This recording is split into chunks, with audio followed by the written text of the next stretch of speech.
बिस्मिल्लाहिर्रहमानिर्रहीम। Welcome students, उम्मीद करता हूँ आप सब खैरियत से होंगे। बच्चों, आज हम चैप्टर 11 इलेक्ट्रिसिटी का 7th टॉपिक किरचॉफ्स लॉज को डिटेल में समझेंगे।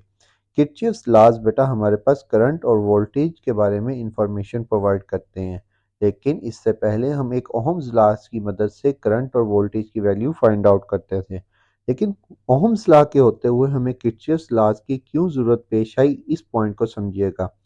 ओहम्स लॉ के लिए बेटा हम जो सर्किट यूज करते थे वो एक सिंपल सर्किट होता था। मतलब उसमें एक बैटरी होती थी, एक रेजिस्टेंस होती थी, एक स्विच होता था, और एक सिंपल से सर्किट से हम इसकी करंट और वोल्टेज की वैल्यू फाइंड आउट कर लेते थे। लेकिन ओहम्स लॉ जो है बेटा वो कम्प्लेक्स स्ट्रक्चर के ऊपर इम्प्लीमेंट नहीं हो सकता। मतलब अगर एक सर्किट में एक से ज़्यादा बैटरी, एक से ज़्यादा रेजिस्टेंस, कुछ इस तरह का सर्किट हो तो बेटा इसके ऊपर ओहम्स लॉ एप्लीकेबल नहीं हो सकता, जिसकी वजह से किरचॉफ्स ने ओहम्स लॉ के आइडिया को एक्सटेंड किया और बेसिक प्रिंसिपल बनाया law of conservation of charge के charge can neither be create nor be destroy, और law of conservation of energy energy can neither be create nor be destroy but it convert one form to another form. इन दो basic principal के ऊपर उसने दो law बनाए, एक KVL Kirchhoff voltage law और एक केसीएल किरचॉफ करंट लॉ, और बेटा इन कम्प्लेक्स सर्किट्स को सॉल्व करने का सॉल्यूशन प्रोवाइड किया। तो इंट्रोड्यूस कैसे करेंगे किरचॉफ्स लॉज को।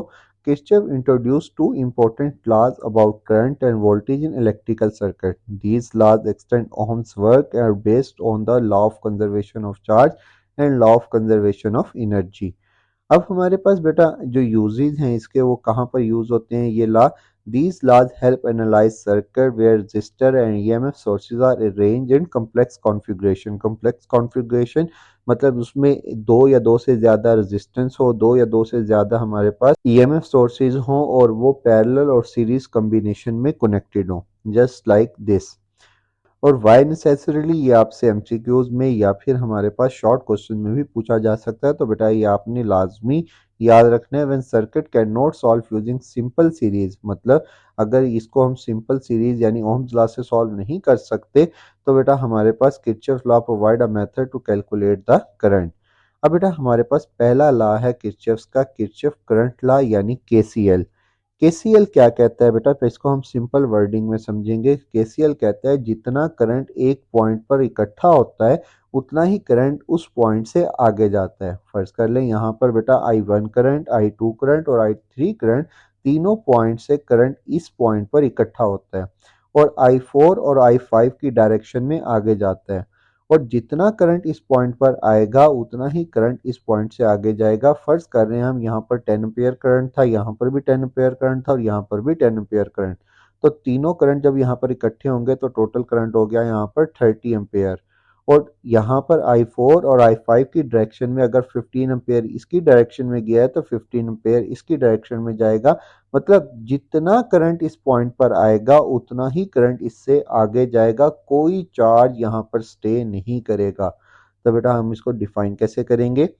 The sum of current entering a junction is always equal to the sum of current leaving the junction. इस पॉइंट को हम जंक्शन का नाम दे रहे हैं, नोड का नाम दे रहे हैं।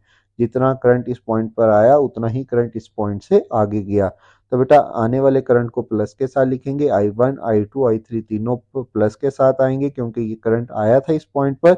और ये दो करंट जो हैं इस पॉइंट से आगे गए थे ये नेगेटिव के साथ। जो भी हमने एग्जांपल ली अगर उसकी वैल्यूज पुट करें, 10 प्लस 10 प्लस 10 प्लस 30 हो गया, और -15 माइनस 30 होकर बेटा नेट रिजल्ट हमारे पास जीरो रहेगा। जीरो का मतलब है यहाँ पर कोई चार्ज स्टे नहीं करेगा। इसीलिए इस लॉ को बेटा हम law of conservation of charge का भी नाम देते हैं। ये आपसे अक्सर एमसीक्यूज में पूछा जाएगा।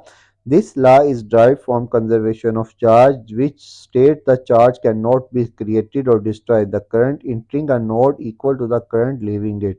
नेक्स्ट है बेटा हमारे पास KVL, Kirchhoff voltage law, Kirchhoff second law और केवीएल। इन तीनों नामों से इसको याद रखना है बेटा, आपने किसी भी नाम से आपसे पेपर में पूछा जा सकता है। केवीएल कहता क्या है, केवीएल कहता है कि जितने भी potential changes in a close loop होते हैं वो इक्वल टू जीरो होते हैं। केवीएल को समझाने से पहले मैं एक दो पॉइंट आपको समझाना चाहता हूँ कि फर्स्ट कर लें बेटा ये एक सिंपल सा सर्किट है जिसमें बेटा दो बैटरियां लगी हुई हैं और दो रेजिस्टेंस लगी हुई हैं। इस बैटरी को मैं E1 का नाम दे रहा हूँ, इस बैटरी को मैं E2 का नाम दे रहा हूँ। अब बेटा हमेशा कि अगर एक सर्किट में बेशक 10 बैटरियां लगी हों, करंट सिर्फ एक सबसे बड़ी बैटरी की वजह से फ्लो करेगा। यहाँ पर अगर दो बैटरियां लगी हुई हैं तो बेटा जिसका वोल्टेज ज़्यादा होगा करंट सिर्फ उसकी वजह से फ्लो करेगा और दूसरी बैटरी जो है एज ए रेजिस्टेंस बिहेव करेगी। तो फर्ज कर लें अगर यहाँ पर बेटा हमारे पास ये 10 वोल्ट की बैटरी थी ये और ये 5 वोल्ट की बैटरी थी, तो करंट हमेशा 10 वोल्ट की बैटरी से इस बैटरी से फ्लो करेगा, ये बैटरी करंट फ्लो नहीं करवाएगी। और इसी तरह अगर 10 बैटरी इस सर्किट में लगी होती तो सबसे बड़ी बैटरी की वजह से करंट फ्लो करता और बाकी सारी बैटरीज जो हैं एज ए रेजिस्टेंस बिहेव करती। अब बेटा हमारे पास जितनी एनर्जी ये बैटरी इस सर्किट में प्रोवाइड करेगी, इस पूरे सर्किट में प्रोवाइड करेगी, फर्स्ट करें 10 वोल्ट हमने कंसीडर किया है, तो 10 वोल्ट हो सकते हैं यहाँ पर 4 वोल्ट यहाँ पर ज़ाया हो, 4 वोल्ट यहाँ पर ज़ाया हो, यहाँ पर 2 वोल्ट ज़ाया हो। मतलब जितना वोल्टेज इसने प्रोवाइड करना है इस सर्किट को, वो सारे का सारा वोल्टेज जो है इन तीनों चीज़ों ने यूटिलाइज करना है और इसी चीज़ का नाम जो है बेटा वो है किरचॉफ वोल्टेज लॉ, कि जितना पोटेंशियल सर्किट को प्रोवाइड किया जाएगा, सर्किट उस पोटेंशियल को, उस वोल्टेज को यूटिलाइज करेगा। The total energy gained by charge, जितनी एनर्जी चार्ज गेन करेगा equal to the energy loss due to resistance in the loop, वही एनर्जी रेजिस्टेंस की मदद से यूटिलाइज होगी उस सर्किट के अंदर। नेक्स्ट है बेटा sign convention for KVL. KVL की इक्वेशन लिखने के लिए जो साइन कन्वेंशन आपने याद रखनी है, हमेशा जब भी हम नेगेटिव से पॉजिटिव जाएंगे तो बेटा हमारे पास पोटेंशियल राइज होगा, मतलब पॉजिटिव आएगा। When moving from the negative to positive terminal battery हमेशा पॉजिटिव आएगा, और when moving across the resistance और internal resistance in the direction of current, और जब भी हम रेजिस्टेंस में से गुजरेंगे या फिर नेगेटिव से पॉजिटिव जाएंगे हमेशा पोटेंशियल ड्रॉप आएगा, नेगेटिव साइन आएगा। एग्जाम्पल के तौर पर हमने ये सर्किट लिया, इसको हम E1 कह रहे हैं, इसको R1, इसको E2, इसको R2। अब हम यहाँ से चलना स्टार्ट करते हैं, तो बेटा यहाँ से यहाँ गया मतलब नेगेटिव से पॉजिटिव जा रहे हैं, तो बेटा नेगेटिव से पॉजिटिव हमने कहा था पॉजिटिव आएगा, तो यहाँ आ गया बेटा पॉजिटिव E1। अब रेजिस्टेंस R1 में से गुजर रहे हैं, रेजिस्टेंस R1 में से करंट पास कर रहा है इस बैटरी का, तो बेटा ये हो गया माइनस आई R1। यहाँ पर ये आई आर क्यों लिखा गया, क्योंकि यहाँ पर वोल्टेज ड्रॉप होगा, V is equal to I R होते हैं, तो बेटा जो वोल्टेज यहाँ पर ज़ाया होगा उसकी जगह पर हमने क्या लिख दिया, V is equal to I R. और यहाँ पर फिर बेटा हमारे पास बैटरी में हमने कहा था वोल्टेज ज़ाया होगा तो माइनस E2, और इसी तरह यहाँ पर भी वोल्टेज आया होगा V is equal to I R से आई आर टू, ये R1 रेजिस्टेंस थी, ये R2 रेजिस्टेंस थी। अगर आप गौर से देखो तो बेटा E1 के साथ पॉजिटिव है, बाकी सबके साथ बेटा नेगेटिव है, मतलब ये बैटरी जो है वोल्टेज प्रोवाइड करेगी और ये तीनों चीज़ें जो हैं इस वोल्टेज को यूज़ करेंगी, इस वोल्टेज को यूटिलाइज करेंगी।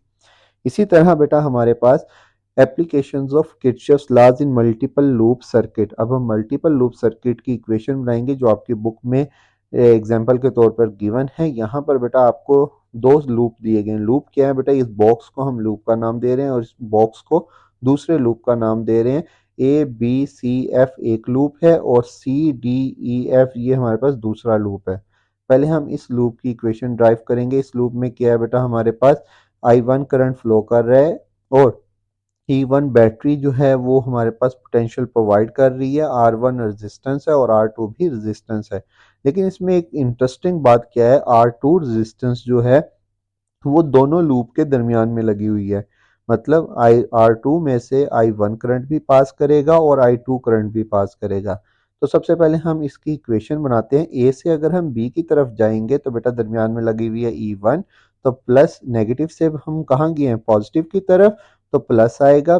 लास्ट स्लाइड में हमने साइन कन्वेंशन पढ़ी है, तो नेगेटिव से पॉजिटिव जाते हुए प्लस E1 और फिर आगे लगी हुई है R1 रेजिस्टेंस, जिसमें बेटा I1 करंट पास कर रहा है R1 में से, तो बेटा रेजिस्टेंस के साथ हमेशा नेगेटिव साइन आएगा क्योंकि वोल्टेज को ज़ाया करेगी, ड्रॉप करेगी, माइनस I1 R1। और बेटा R2 में से दो करंट पास कर रहे हैं, I1 और यहाँ से I2, तो दोनों की डायरेक्शन सेम है करंट की, तो बेटा हम दोनों करंट को ऐड करके R2 के साथ लिखेंगे।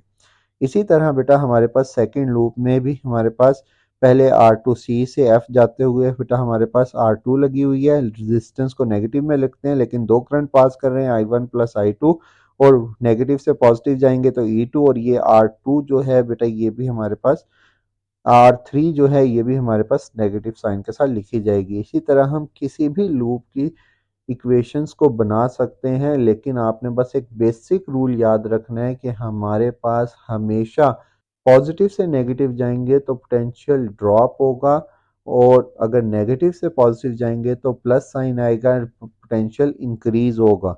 नेक्स्ट है बेटा हमारे पास ड्राइविंग इक्विवेलेंट रेजिस्टेंस। बेटा अगर हमारे पास दो या दो से ज़्यादा रेजिस्टेंस एक सर्किट में लगी हो तो हम उसकी रेजिस्टेंस को कैसे कैलकुलेट कर सकते हैं, कैसे इक्वल कर सकते हैं, ये इस टॉपिक में समझेंगे। पहले हमने दो रेजिस्टेंस को बेटा हमने सीरीज में कनेक्ट किया, मतलब एक वायर के साथ दोनों को कनेक्ट किया। अब यहाँ पर क्या होता है, अगर सीरीज में रेजिस्टेंस लगी हो तो बेटा वोल्टेज सेम नहीं रहता, करंट सेम रहता है। मतलब जितने चार्जेस इसके अंदर से गुजरेंगे उतने ही चार्जेस इसके अंदर से गुजरेंगे, लेकिन चार्जेस का जो वोल्टेज है वो सेम नहीं रहेगा। यहाँ पर वोल्टेज ज़्यादा होगा, यहाँ पर वोल्टेज कम होगा। तो हमारे पास वोल्टेज अगर सेम नहीं है तो टोटल वोल्टेज किसके इक्वल होगा, V1 प्लस V2। मतलब इन दोनों के वोल्टेज को जब हम ऐड करेंगे, V is equal to V1 plus V2, और V इज इक्वल टू क्या होता है बेटा IR। V1 is equal to हो गया IR1 और V2 हो गया IR2। ओम्स लॉ के according V is equal to IR वाला फार्मूला लगाया। यहाँ पर I को कॉमन लेके जब हम कैंसिल कर देंगे तो बेटा इक्विवेलेंट रेजिस्टेंस आएगी इस सर्किट की, R is equal to R1 plus R2। मतलब इन दोनों की जगह पर हम R लिख सकते हैं, और R किसके इक्वल है, R1 प्लस R2, और इनका वोल्टेज जो है बेटा हमारे पास वो V होगा। इसी तरह अगर दो से ज्यादा रेजिस्टेंस लगी होती तो बेटा हम इसको लिख सकते थे R is equal to R1 plus R2 plus R3 and so on. जितनी भी रेजिस्टेंस सीरीज में लगी होती तो बेटा उसको हम इस फार्मूले से फाइंड आउट कर सकते थे। इसी तरह बेटा अगर दो रेजिस्टेंस जो हैं वो पैरेलल सर्किट में लग जाएं तो बेटा इसमें उल्टा हो जाता है काम। मतलब इसमें बेटा हमारे पास करंट सेम नहीं रहता, वोल्टेज सेम रहता है। और अगर करंट सेम नहीं रहेगा तो बेटा हम करंट की वैल्यू फाइंड आउट करेंगे, I is equal to I1 plus I2। मतलब इसका करंट और इसके करंट को हम क्या करेंगे, ऐड करेंगे। और करंट का ओम्स लॉ का के अकॉर्डिंग फार्मूला होता है V डिवाइड बाय R। तीनों की जगह पर वैल्यूज पुट की, V से कैंसिल हो गया कॉमन लेने के बाद, तो इसकी इक्विवेलेंट रेजिस्टेंस आएगी बेटा one over R is equal to 1/R1 plus 1/R2। तो बेटा ये आ गया हमारे पास इसकी इक्विवेलेंट रेजिस्टेंस का फार्मूला। इसी तरह अगर दो से ज्यादा पैरेलल सर्किट में लगी होंगी रेजिस्टेंस तो बेटा उसको हम फाइंड आउट करेंगे 1/R is equal to 1/R1 plus 1/R2 plus 1/R3 plus so on. और ये था बेटा रेजिस्टेंस इन पैरेलल सर्किट। अगर लेक्चर अच्छा लगा हो तो लाइक और सब्सक्राइब करना मत भूलिएगा। थैंक यू, खुदा हाफिज।